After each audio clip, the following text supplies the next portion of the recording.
Good morning, everybody. FSC Trucking. Alrighty, probably already figured out, wait a minute, what in the hell is going on over here? Yeah, that's right. That's a 2016 Kenworth T660. That's a Woodbine Express Company truck, and that's my load that we picked up with Orwell a couple days ago. Yeah, Orwell went down on me hard. Ring gear broke off my brand new flywheel I put in 3 years ago. I've never had that happen, ever. But either way, it put the load in jeopardy. So we got started yesterday with a Freightliner, and today we're finishing up with a Kenworth. So Freightliner had some emissions issues. Now you know why I run older equipment. But with that being said, we still like the T660. It's compared to the Coronado Freightliner, I like this truck a lot better, to be honest. Although the Coronado was no slouch, I just prefer a Kenworth over a Freightliner. Sorry, guys.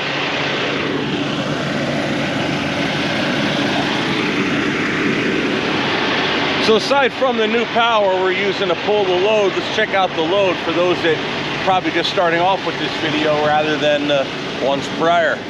We got a Striker 1500. Now this is going to State College, Pennsylvania. It's oversized load. So it's a 2-axle truck rather than the 3-axle we haul. This one's weighing in about 38,000 pounds. And like I said, it's going to the airport at State College, Pennsylvania. So there we have it right there. Nice. Big old unit. Yeah. So, yeah, it's kind of embarrassing. Orwell died on me, but you know what? That's brakes. So we get home, we'll have to pull a transmission and change out the flywheel. Debating whether I'm going to put a clutch in it or not. Also, I don't know. Just seems like a waste because we did that not all that long ago. Mileage-wise, don't have a boatload of miles. And like I said, I've never had a ring gear come off a truck like that, so I don't really know what to do. Well, I know what to do. I just, damn, all the crap that can happen. That's what happened? Well, either way, that's what it did. So we got the unit from Whitmire, so we're going to finish the load with that. Hopefully we'll get a backhaul to come back. If not, we'll just turn and burn, come home empty, and get started on working on Orwell. But yeah, there's our ride. Now, if you guys didn't catch the last video, go ahead and check that out and maybe come back to this one. So the last video, we ran that Freightliner Coronado, and it gave me a D-rate problem. Emission system screwed up, and decided to say, you know what, we're done. We're not going very far, very fast. So D-rated down to about 55 mile an hour, and that's when they said, dispatch told me, you know, we got another truck on the yard you can use, so we'll go ahead and change that out. We'll grab this one instead. Now, from where it had derated, then it had come back. It decided to give me most of the engine's power, but it would let me get up to 70, 75 mile an hour, but it could do that again at any moment's notice. So they were like, well, what are your, how lucky you feeling? I'm like, I don't feel lucky at all. So you know what, we'll try it out and get a different truck. So we got this one running, and there we go. All right, so that's why we're not in the Freightliner. So it's probably a simple fix, but it's a Freightliner fix. Some goofy sensor decided to call it quits. So yeah, again, like I said, that's why I run older equipment. I'll have to have them problems, but you know, these guys run these trucks into California, so you know, their company trucks have to be new and compliant and all that happy crap. Of course, me, I forgot where California is, or at least when it comes to trucks. All right, let's hit it for real this time.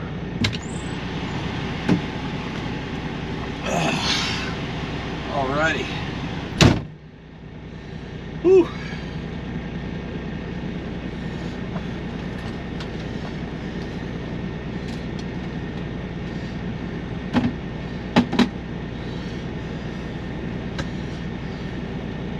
Let's get this day started, huh?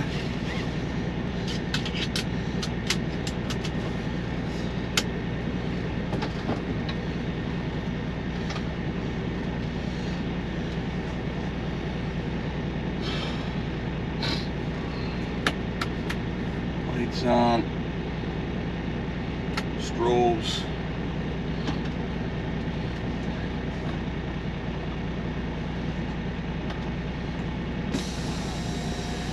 All right, we'll release the brake and get going.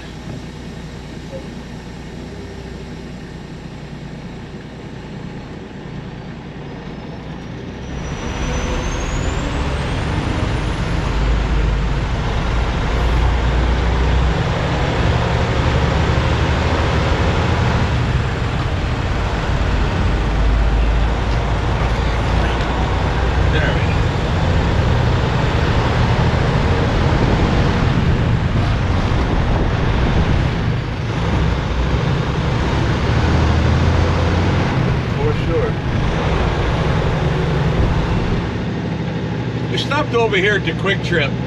What is it, exit 340, 341, something like that. Little, it's like, I don't know, 8 miles, 9 miles north of the Illinois state line on Wisconsin and 94. We're in Wisconsin now. We weren't going to make it through Illinois before dark.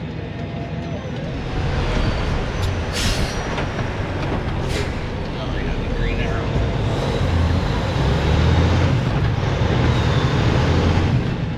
I could have just yielded. I had a yield there, but traffic was coming and I didn't know if they had a green or not, so still getting used to this particular rig. Lots to get used to.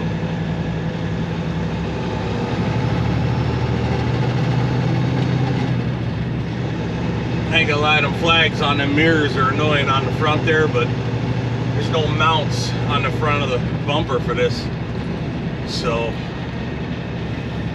I guess that's where guys put them. It works. There's just no easy way to put them on. I think a lot of guys just don't put them on, but technically they're supposed to be there, so. Oh well, it's not that big a deal.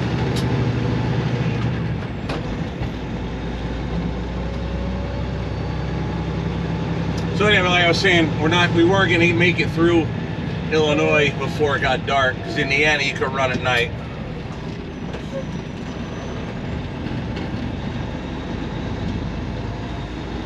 So now we're starting basically at sunup. Run through Illinois, Indiana, Ohio, and get done what we can get done in Pennsylvania. As long as we're delivering at State College Monday morning, doesn't really matter.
Long story short though, boys and girls, one problem we do have is these trucks are available for drivers.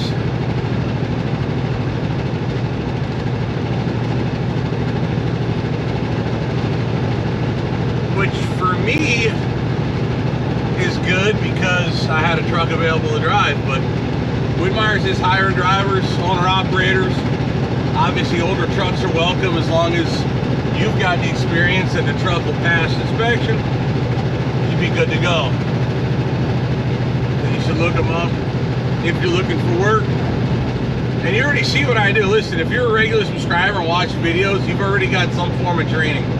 So if you can do what I do, get your butt over here if you want, get you a job. I know there's a Freightliner Coronado that's got to go get some sensor fixed, and then this T660 ready to ride for you. Getting me down the road in a pinch. So, if you need a job, want a place to lease on your truck, get with them, Whitmire Express.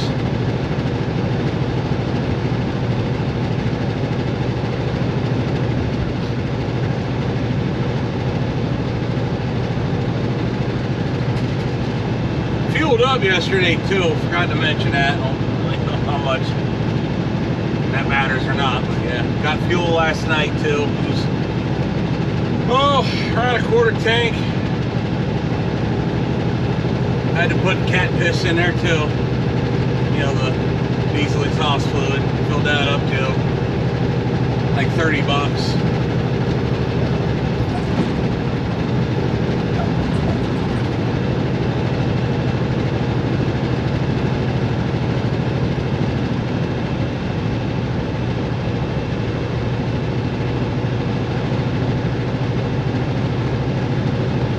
Haribo, H-A-R-I-B-O, big warehouse to my right. It's like a cold storage joint. That's what it looks like to me anyway. Wonder what that is. It's pretty new.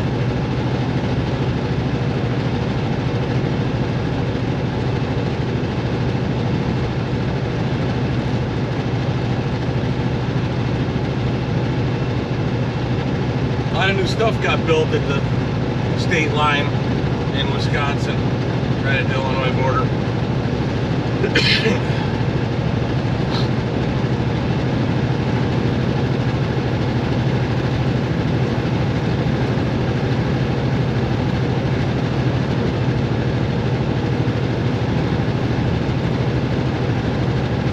I don't know if anybody noticed or anything, my hand, keeping this gigantic band-aid on my right hand. I burned myself pretty good the other day.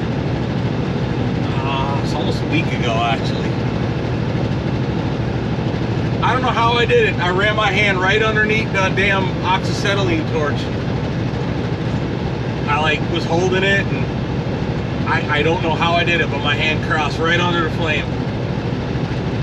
So it burned pretty good. It was just a quick little tss, it nailed me good. So I'm trying to keep Neosporin on it. It's healing nice. It's just I can keep the Neosporin on it, keep it moist, keep the medicine on the wound, and let it heal good. It might scar up, I don't know. At this point, do I look like I'm worried?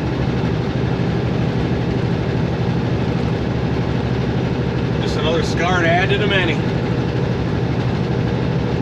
Maybe I'll tattoo a fire or a flame on my top of my hand there. That'd be funny. Kind of stupid, actually. I don't know. There's worse things out there.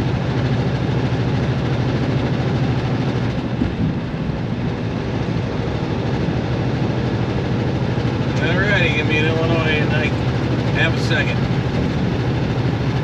Flymo, there you are. Welcome to Illinois.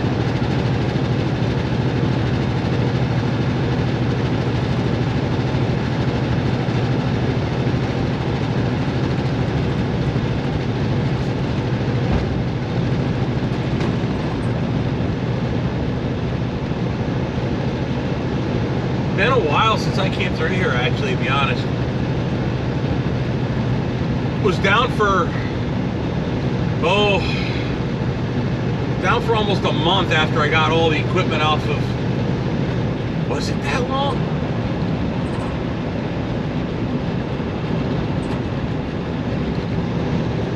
Yeah, that's right. Matt came to visit. Yeah, so down a month after I got all the equipment out of Washington State. Got everything unloaded.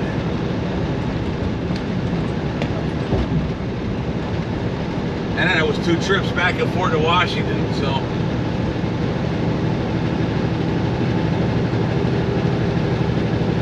I guess it's been a few months since I've been this way. One crappy thing is we can't run the toll road in Ohio and Indiana because we're a little over height. I could have worked a little harder to get her under 13.6, but I didn't see the need. Run US 30. It's just as good. I mean, not just as good, but it'll work.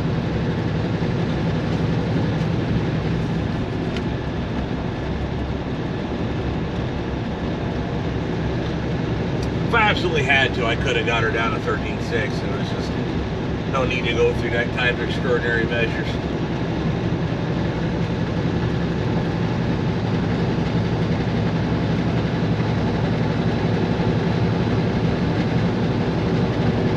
Got one van behind me, 4-wheeler. Well, we're not gambling today. We're gonna run the center line. See how those bearings got knocked over by something. That's why.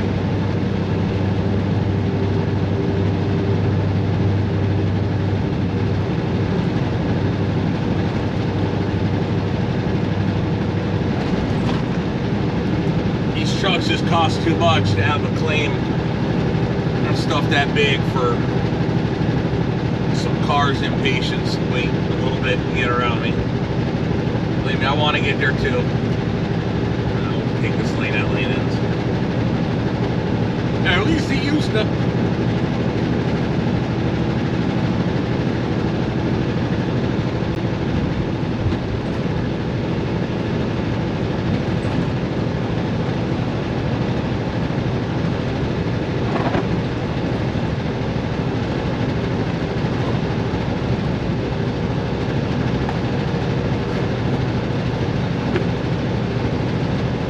Trying real hard to make these videos entertaining for you guys, especially with the company truck right now, because you don't have the exhaust note that you guys like with Orwell, and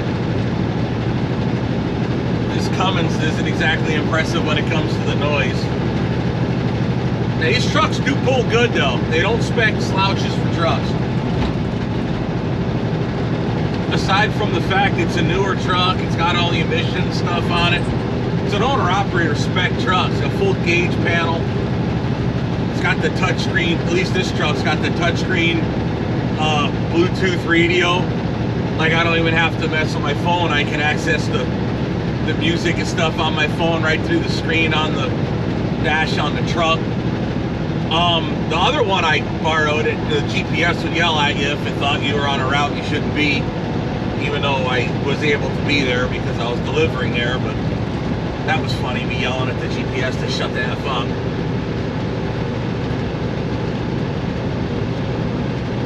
I don't know if this truck does that or not. That was a different unit.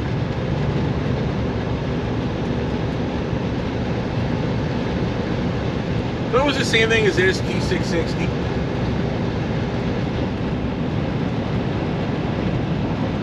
And I'll say it again about that Coronado. Coronado's not a slouch. Not the way they spec them. Of course, Tim Gentry's got that green Coronado with that. That's a factory glider with that 14 liter 60 series Detroit in it. And, man, they love that thing. The guy that drives that regular, he loves that truck. So, not bad trucks. The particular unit we had, it just threw a def code or something, and it didn't want to run better than 55. And then it gave up and started going again, and I just didn't want to trust it. So I'm like, this truck fired up, didn't have any problems with it. Just sitting against fence line for a little bit, so. Got cold air. Both trucks, the air conditioner worked good, both of them, so. Orwell has air conditioning, a factory air, but it doesn't work. Obviously, the green APU takes care of that. You know, when I sleep. Don't get me wrong, I like having air conditioning going down the road. It's not absolute necessity for me if I'm moving. You know, there's enough wind that keeps it reasonable in the cab. Plus, I live in Wisconsin. It's not like I'm in 100-degree Miami all the time, you know, or South Texas all the time. So, you know, it's a luxury that I do it out, but it's a luxury nonetheless. Guys used to drive trucks all the time with no air conditioning and slept in them with no air conditioning. I did that for years too. So believe me, it's a huge step to have that green APU with the air conditioning and the heat. That truck that wants to start really easy for me in the mornings. It makes life nice. I gotta slow the air down on this thing. It's actually a little much. It's not really hot out today. Locally here, it's only supposed to get about 80.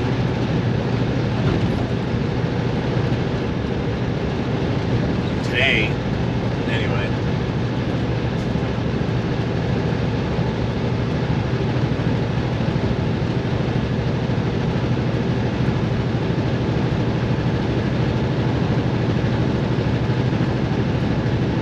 so Orwell, I touched on the other video, but I'll touch base now because not everybody watches every video.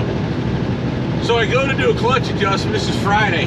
I loaded, when was it? I loaded Wednesday, brought the load home, was going to deliver Monday. The idea was I was going to do work on Orwell or in the shop Thursday and Friday. So I wound up doing computer work Friday, not Friday, Thursday. And then Friday I went to the shop and I was doing just a basic clutch adjustment. So I took the access panel down, and I didn't film none of it. I mean, it sounds dumb, but like, it's just a clutch adjustment. Why would you film that? It's just, you know, it's just basic stuff.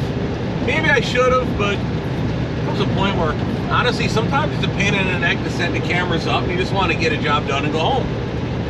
And I had good content, at least I thought, so I'm like, all right, no sense. I've been doing a lot of mechanic work with the channel, working on the Ford. So I didn't film a clutch adjustment. So I tightened up the cable because the clutch brake wasn't coming in as good as it was. So I tightened up the cable, that worked fine. You know, I started up the engine, made sure if I step on the clutch, the transmission came to a rapid stop, and it did. Okay, great. So I gotta adjust the actual clutch now. So I crawl underneath, pull the panel down, and of course the adjustment bolt wasn't nowhere to be found. So rather than bar the engine over with like a crowbar or something, I said, you know, let me just bump the starter and just rock it over a little bit. So I bumped it, and it kind of went right back to the same spot, you can tell. So I bumped it again, but then it just made like this grinding noise. It just started grinding. Like the gear wasn't, the Bendix in the starter wasn't the gear, the little gear in the starter, called a Bendix. It wasn't engaging the flywheel, the ring gear on the flywheel. It wasn't engaging. It was just grinding against it. I'm like, oh man, I can't believe a starter crapped out. And we put the starter in it when we did the stacks. So it wasn't all that long ago. So I called Peterbilt. I'm like, hey, got the starter? No, we don't have one no more. Closest one's Eau Claire. Okay, call around truck equipment, no good. I wound up calling Truck Country, Freightliner, they had one. So I turned in the cord that came out of the 352, this way I would have a spare starter. My thought was the old one that died, I would take it to warranty, and I would get it replaced, and I would now have a spare starter, brand new in the box. So I put that starter in, brand new, hit the button, same thing. I'm like, wait a minute. Two starters don't fail exactly the same like that. It's the truck, it's not the starter. So I stuck my face in the hole and I saw a bare spot on the flywheel where it looked like the ring gear should be grabbing onto the flywheel. And then I pushed on it with my finger and it moved. And I'm like, oh, nice. The ring gear moved or slipped or spun or broke. I don't know, it's moving. So at that point, it was Friday afternoon. What do we do? So I called up dispatch. I'm like, hey, we got major problems here, man. My ring gear broke and I got the load here. So what do we do? There's no way I'm gonna get this truck fixed that quick. There's no need for that four-wheeler. That car come around on the left, and this one right here, this black Chevrolet, he almost swerved right into my damn fire truck. I don't think any cameras caught that because he got spooked by a high-speed four-wheeler in the left lane. That's how crap happens. Anyway, so I called dispatch. I'm like, yeah, come down to the yard, grab a truck. The drivers we have are all out on the road. We don't have anybody available to repower your load. I'm like, okay. So I drove the dually down and grabbed a bobtail and then came up. That's when I started filming. And then the rest, you know, is history. On the way to the yard, the Freightliner threw a code and derated, and it's just a long way to go with a derated truck.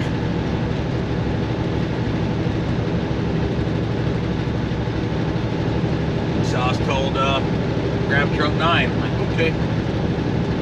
So now we're in 9. Went from 007 to 009.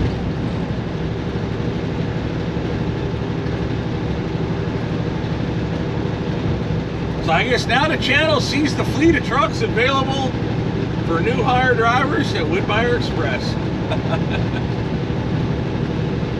One day I'm going to hire a driver to drive my trucks.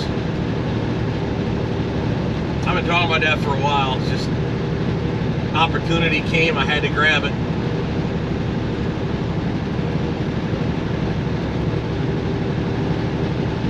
Getting that Ford.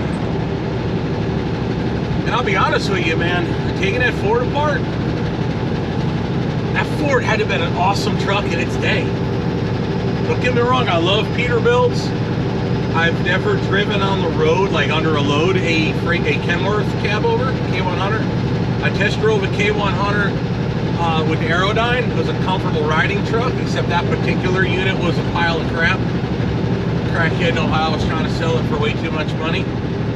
I would have bought it if he come down, but he needed a certain amount of money to get out of that truck, and I wasn't going to give him that much money for that truck. So I bought Orwell instead. I think I did pretty good. But that Ford, it's got air conditioning and heater units on both sides, under both seats. So there's a lot more hoses underneath the truck, but Orwell just has the one HVAC box all the way on the passenger side. So on the driver's side, I imagine there's not going to be a lot of airflow, because I know the heat works better on the passenger side than it does on the driver's side, I'll tell you that much. Now, Ford solved that problem. They put a box on both sides. And they put a controller, believe it or not, for the passenger to control on the inside of the doghouse, like right about here. If this were the doghouse, Ford put a controller for the passenger to set theirs too.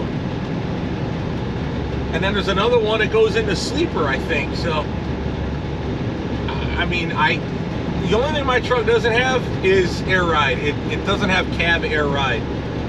It was rigid ride, cab, and spring ride rear. But that truck had to be not just that particular truck, but all of them, all those CL9000s. Those had to be a treat to drive. I bet you they were. Don't get me wrong, I love my Pete's and Kenworths and even Freightliners of those years. I love the classic American semi-truck, but man, that Ford, man, that there's something about that truck that just seems to be, it's either one or two ways with the engineers of that thing, and I'll leave it at that, because I don't know, I've been yapping a long time. When Ford put that truck together, you had engineers that either really knew what they were doing, or they didn't know what the hell they were doing. Because I've had many times where it's like, oh man, that comes apart easier. Man, that's a good design. There's a couple other things, like the way the radiator mounts to the front of the truck. If you got stuck bolts, you look at them like, the hell were they thinking? Mostly it's, man, that's a great design. But there are quite a few things on that truck where it's, what were they thinking? Oh man, he's on his motorcycle and I'm not. Sad face.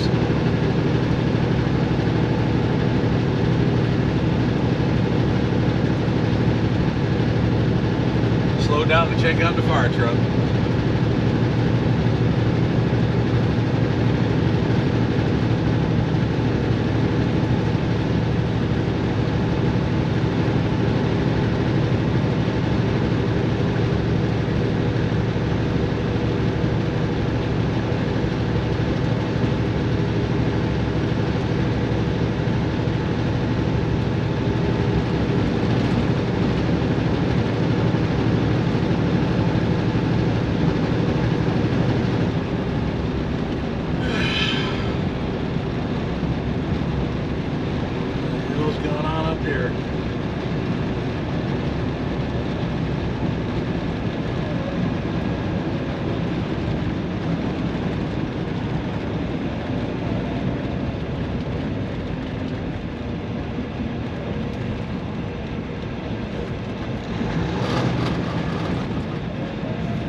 Breaking us down, I don't know, on the right the arrow says that way, on the right side, the arrow says swerve to the left, and then I guess we're running in the center.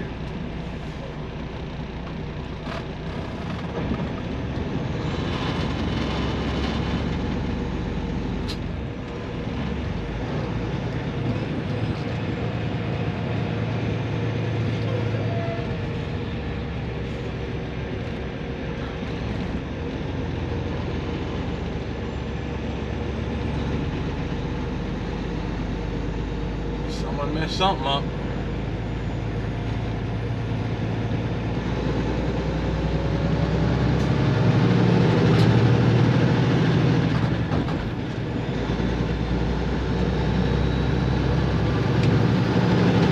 That car took a bash to the nose too.